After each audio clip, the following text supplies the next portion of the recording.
अपने क्षेत्र की खबर जानने के लिए हमारे YouTube चैनल गांव तक को सब्सक्राइब करें और ताज़ा अपडेट पाने के लिए बेल आइकन बटन को दबाइए।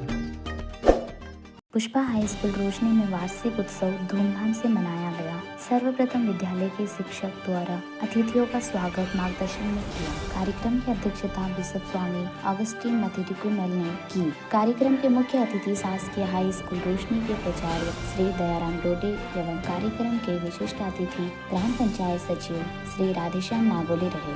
विद्यालय प्राचार्य सिस्टर फातिमा द्वारा विद्यालय का वार्षिक प्रतिवेदन प्रस्तुत किया गया। उन्होंने कहा कि विद्यालय में भौतिक सुविधाएं उपलब्ध कराने के लिए संस्था के मैनेजर फादर जॉनसन और स्टाफ ने सराहनीय कार्य किया। मंच संचालन वरिष्ठ अध्यापक अशोक सिंह चौहान द्वारा किया गया। विद्यार्थियों द्वारा सांस्कृतिक कार्यक्रमों की प्रस्तुतियां दी गई। ग्राम रोशनी के पुष्पा हाई स्कूल परिसर में वार्षिक उत्सव समारोह का आयोजन किया गया। खंडवा डायसिस के बिशप स्वामी अगस्टीन मथिटिकुनल द्वारा अनुशासन व समय का महत्व बालक बालिकाओं को बताया गया। अतिथियों द्वारा सभी प्रतिभागियों को पुरस्कार वितरण किया गया। कार्यक्रम के अंत में छात्रा मोहिनी ने सभी का धन्यवाद ज्ञापित किया। राष्ट्रगान के साथ कार्यक्रम का समापन हुआ। वार्षिक उत्सव कार्यक्रम में पधारे हमारे बिशप स्वामी जी, हर्षुल से पधारे हमारे फादर साहब, हमारे संस्था के जॉन सर प्रचार महोदया और हमारे बीच में हमारी सिस्टर माता तुल्य बैठी हुई है और गांव से आए हुए सभी पालक बंधुओं, दोस्तों, यारों, सबको आज के पावन अवसर पर बहुत बहुत बधाई देना चाहता हूं और सबको नमस्कार करना चाहता हूं। मैं बहुत बड़ा भावुक हूं यहाँ पर। आज मुझे इस छोटे से कर्मचारी को यहाँ पर इस प्रकार का सम्मान देना, ये बहुत ही दरियादिली वाली बात हो सकती है। जैसा कि डोडे जी ने बहुत कुछ यहाँ पर बता दिया है स्कूल के बारे में, लेकिन मेरा ऐसा मानना है कि पुष्पा स्कूल नहीं है, ये पुष्पा एक माँ है। मुझे मेरी माँ ने जन्म दिया, उसके बाद अगर मैं यहाँ तक चल के आया हूं तो ये पुष्पा स्कूल मेरी माँ है, क्योंकि माँ बाप ने पाल पोस के बड़ा करा और यही एक संस्था थी जिसने आज इस मुकाम पे हमको पहुंचाया है। आज याद करिए, आज से 50 साल पहले आप चल जाइए, मेरे पिताजी भी इस स्कूल में पढ़े हुए हैं। एक जमाना ये था कि चर्च यहाँ पर था और चर्च में कच्ची दीवारें हुआ करती, टट्टे की स्कूल रहा करती थी। टट्टे के स्कूल में मेरे पिताजी यहाँ पढ़ पोस कर बड़े हुए और उन्होंने सचिव की नौकरी करी। उसके बाद मैं यहाँ पर रहा। मैं 1ली से 10वीं तक यहाँ पर पढ़ा और उसके बाद मेरे बच्चे, मतलब 3 पीढ़ी को इस स्कूल ने, मतलब कि इस संस्था ने, इस माँ ने हमको यहाँ पर दिया है। और मेरे पिताजी भी सचिव, मैं सचिव और मेरी बच्ची आज इटारसी में ग्रामीण विस्तार अधिकारी बनी हुई है। इसलिए एक बार जोरदार तालियों से संस्था की आप। और आप कल्पना कीजिए कि उस दौर की बात बताता हूं आपको सर जी, कोई व्यवस्था नहीं थी यहाँ पर, ना रोड था, ना बिजली थी, किसी प्रकार की सुविधा यहाँ पर नहीं हुआ करती थी। बैलगाड़ी में इस क्षेत्र का आदिवासी, हरिजन और सामान्य वर्ग, जितने भी वर्ग के लोग यहाँ रहते हैं, बैलगाड़ी में अपने बच्चों को लाकर यहाँ पर फादर साहब को सौंप जाते थे कि साहब ये हमारा बच्चा, इसके पास में कुछ भी नहीं है, ना किताब, ना पट्टी, ना कपड़ा, ना लत्ता, कुछ नहीं हुआ करता था उस जमाने में। 12 महीने में मुश्किल से 40 या 50 रुपया डोनेशन लिया जाता था और इस संस्था 12 महीने तक उन बच्चों को दोनों समय का खाना, उसके बाद में फ्री की किताबें, यहाँ तक कि ठंड लगती थी तो ठंड के समय में भी हम लोगों को और यहाँ पर जो बच्चे रहते थे उनको ठंड के कपड़े भी विदेश से आकर यहाँ पर दिया करता था। तो ये गांव नहीं, मैं तो हरसूद तहसील के जितने भी पढ़े लिखे बच्चे हैं और आज जितने भी लोग नौकरी पेशे में हैं, तो स्कूल की देन है। आज ये पुष्पा स्कूल की देन है कि आज जितने भी आदिवासी, हरिजन और सामान्य व पिछड़ा वर्ग के जितने भी अगर नौकरी पेशे में आज हैं, तो वो स्कूल की देन है। 3 पीढ़ियों को इसने पाला है। 3 पीढ़ियों मतलब ये रोशनी नहीं, ये हरसूद विधानसभा क्षेत्र इस स्कूल का ऋणी है। और मैं गर्व के साथ बोल सकता हूं कि अगर रोशनी स्कूल नहीं रहता तो आज हमारा गांव केकड़ा मातनी होता। आप कंडीशन देख लो। आप आज हमारा गांव केकड़ा मातनी रहता अगर आज ये स्कूल नहीं होती तो और उसके बाद में समय का परिवर्तन हुआ। बहुत सारे कार्यक्रम हुआ करते थे उस जमाने में। पुष्पा दिवस हुआ करता था, पालक दिवस हुआ करता था। समय का परिवर्तन हुआ और आज विज्ञान ने ये चमत्कार हमें दिखाया है। ये आज का जो कार्यक्रम है, ये इसके पीछे बहुत मेहनत है। ये कार्यक्रम कोई सहज में नहीं हुआ है। इतना बड़ा कार्यक्रम करने के लिए संस्था ने कितनी मेहनत करी होगी, इसका अंदाजा आप लगा सकते हो। ये बच्चे आज यहाँ पर जो प्रस्तुति दे रहे हैं, इसके पीछे जो पर्दे के पीछे जो मेहनत हुई है, उस मेहनत का आप अंदाजा नहीं लगा सकते हैं। तो मैं तो संस्था के जितने भी हमारे बुजुर्ग हैं, हमारे पिता तुल्य यहाँ पर टीचर लोग हैं, फादर लोग हैं, और फादर जॉन से तो मेरा ऐसा संबंध है कि ऐसा लगता ही नहीं कि कोई हम बहुत संस्था प्रमुख से बात कर रहे हैं। ऐसा लगता है जब पंचायत में भी आते हैं तो सहज ही आते हैं। इतना सहज सरल व्यक्तित्व मैंने आज तक नहीं देखा है। एक बार हमारे फादर के लिए भी आप लोग तालियां के।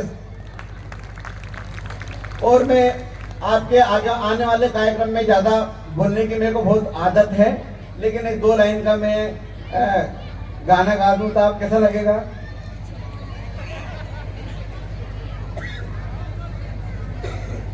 फिर से एक बार बिछड़ जाते हैं,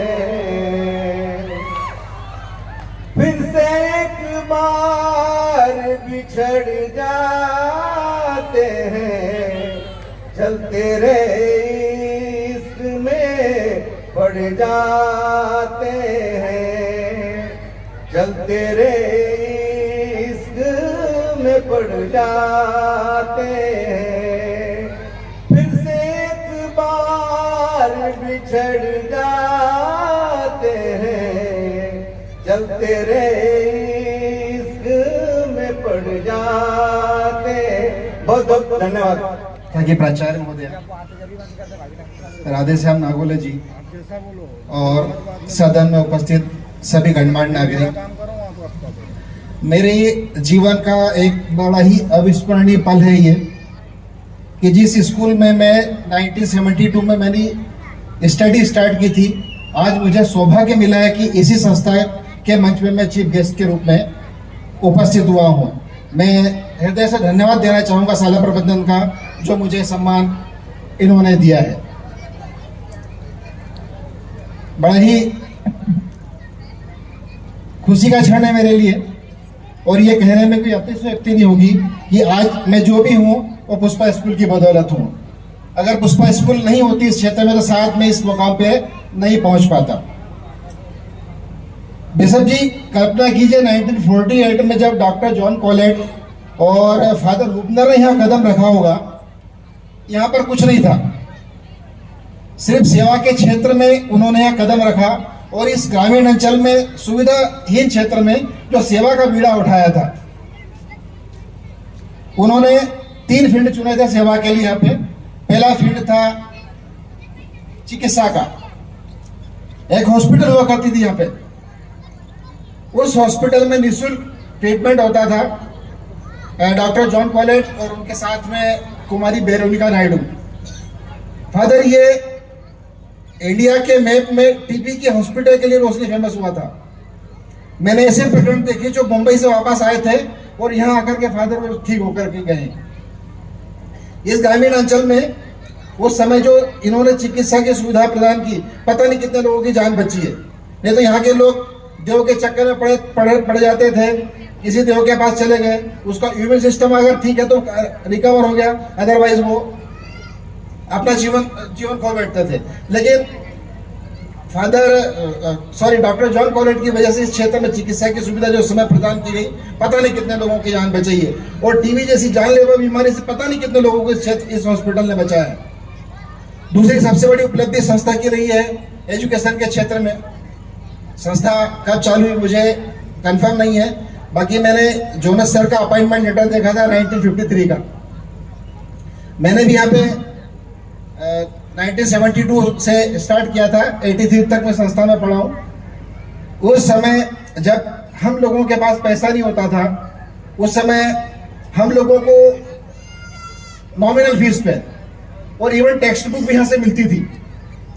टेक्स्ट बुक लेने जाने के लिए उस समय खंडवा जाना पड़ता था, और साधन नहीं थे खंडवा जाने के लिए। एकमात्र बस चलती थी, उसका ठिकाना नहीं, वो पहुंचे वापस आए नहीं आए।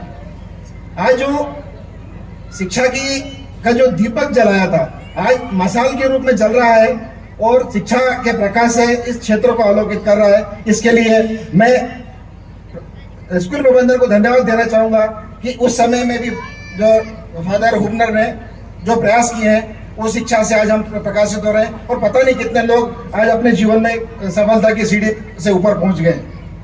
तीसरा जो इन्होंने फील्ड चुना था, उसको शब्द तो नहीं है, उसको टाइटल नहीं आ सकता। ऐसे बच्चे थे जिनके मदर फादर नहीं थे, और किसी की उम्र 3 महीने, किसी की उम्र 6 महीने, किसी की उम्र साल भर थी। ऐसे बहुत सारे बच्चों को यहाँ पर आश्रय प्रदान किया।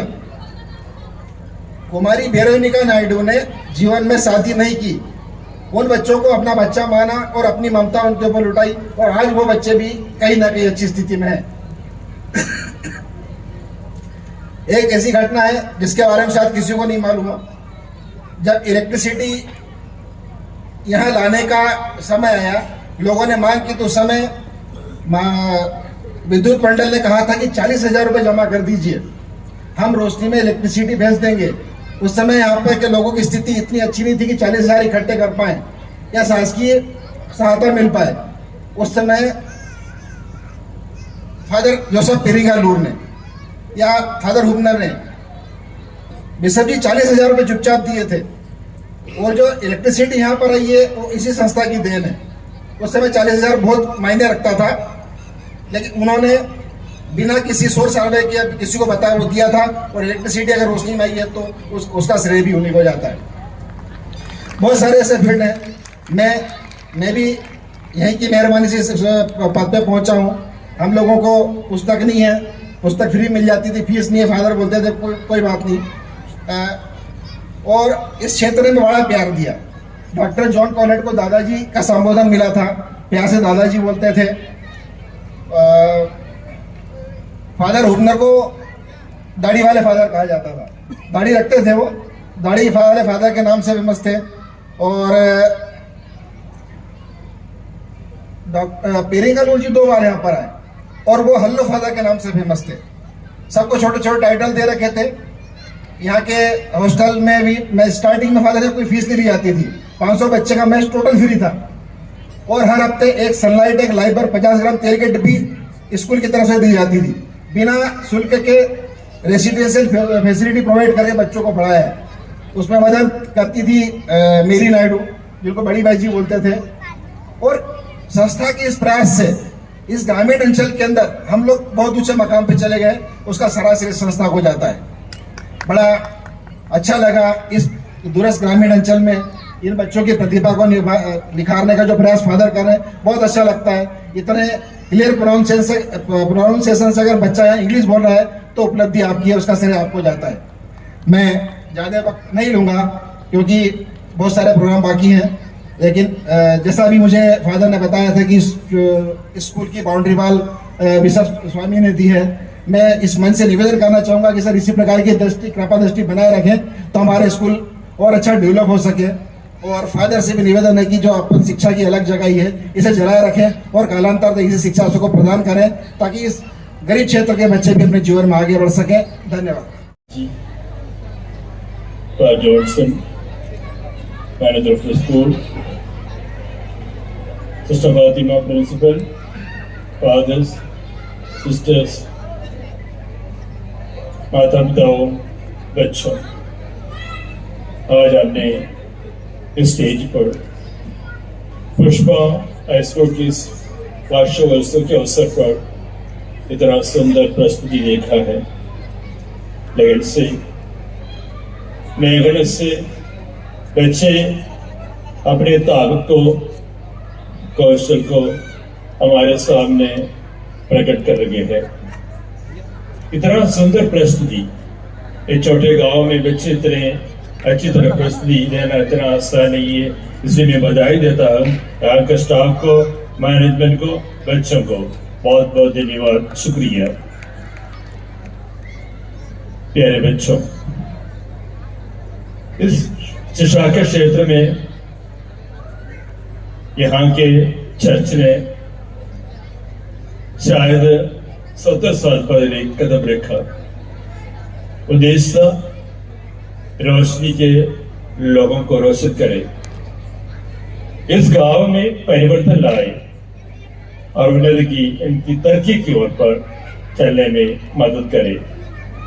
शिक्षा हकीकत में सफलता पाने की एक ही रास्ता नहीं है और उससे भी बढ़कर और कुछ भी है। शिक्षा से हमें मालूम है चरित्र निर्माण है उद्देश्य। चरित्र, अच्छे चरित्र का निर्माण व्यक्ति को अच्छे व्यक्ति बनने का सक्षम बनाना और उस पद पर चलने को उनको शक्ति प्रदान करना, सकारात्मक सोच प्रदान करना और अपने जीवन में सकारात्मक रास्ता पर चलने में उन्हें मदद करना। मैं मालूम है आज हमारे समाज में जो भाईचारा का अनुभव हम करते आ रहे थे शायद कम होते जा रहे हैं।